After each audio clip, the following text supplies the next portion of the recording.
প্রকল্পের মেয়াদ শেষ হওয়ার ৬ মাস পর্যন্ত যেসব কর্মকর্তার চাকরির বয়স থাকবে না, উন্নয়ন প্রকল্পে তাদের পরিচালক হিসেবে নিয়োগ দেওয়া যাবে না। পরিকল্পনা কমিশনের এমন নীতিমালাকে পাত্তাই দেয়নি স্থানীয় সরকার বিভাগ। বিশ্বব্যাংকের ঋণের ৬,০০০ কোটি টাকার ৬ বছর মেয়াদের প্রকল্পে পরিচালক করা হয়েছে এমন এক কর্মকর্তাকে, যার চাকরির বয়স আর মাত্র ৬ মাস।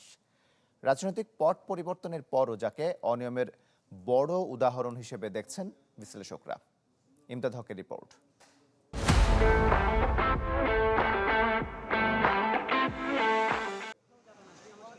বিশ্বের সবচেয়ে জনবহুল নগরীর শীর্ষ তালিকায় রাজধানী ঢাকা, যেখানে নানা অনিয়ম আর অব্যবস্থাপনা নিত্যসঙ্গী।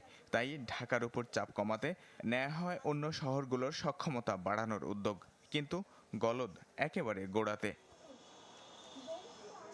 প্রায় ৬,০০০ কোটি টাকা ব্যয়ে নেওয়া হয়েছে নগর উন্নয়নের প্রকল্প, যা বাস্তবায়ন করছে এলজিইডি।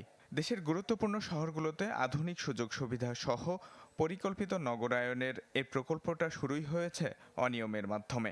দেয়া হয়েছে নীতিমালা ভঙ্গ করে পিডি নিয়োগ। এমন যদি হইতো যে উনি আগে থেকে আছেন, ৬ মাস চাকরি আছে বা এরকম যদি হইতো, কিন্তু একটা নতুন প্রজেক্টে আপনার মাত্র ৬ মাস চাকরি আছে এরকম কাউরে পিডি করা, এটা প্রকল্পের জন্য, রাষ্ট্রের জন্য, সরকারের জন্য এটা খুব বুদ্ধিমত্তার কাজ হয়েছে এটা বলা যায় না। এটা না করলে ভালো হইতো। নীতিমালা বলছে, প্রকল্পের মেয়াদ শেষ হওয়ার ৬ মাস পর্যন্ত চাকরির মেয়াদ না থাকলে তাদেরকে নিয়োগ দেওয়া যাবে না পরিচালক হিসেবে। অথচ আরইউটিডিপি প্রকল্পে নিয়োগপ্রাপ্ত পরিচালক মোহাম্মদ মঞ্জুর আলীর চাকরির আছে আর মাত্র ৬ মাস। বিষয়টি বড় ধরনের অনিয়ম হলেও প্রকল্প পরিচালকের বয়সসীমা লুকিয়ে মঞ্জুর আলীকে পরিচালক হিসেবে নিয়োগের সুপারিশ করে সংশ্লিষ্ট কমিটি।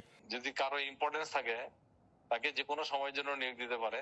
এখানে কোনো অনিয়ম হয় নাই ভাই। আমি ৩.৫ বছর ধরে একটা প্রকল্প তৈরি করলাম, এইটার কোনো মূল্যায়ন নেই, এটার কোনো মূল্যায়ন হবে না। তাহলে সামনের দিকে তো কেউ কোনো প্রজেক্ট তৈরি করবে না। একজন সিনিয়র অফিসার এসে যদি তাকে বলা হয় তুমি এই কাজটা করো, তো he will not do that, কখনোই করবে না।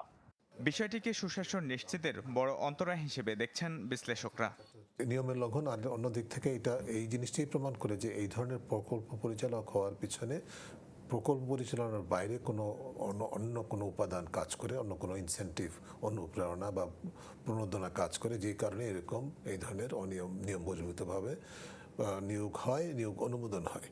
নিয়োগের সাথে যে যারা জড়িত তাদেরকে যেরকম জবাবদিহিতা আনা দরকার, যারা অনুমোদন দিয়েছেন তাদেরও কিন্তু জবাবদিহিতার ঊর্ধ্বে থাকার কোনো সুযোগ নেই।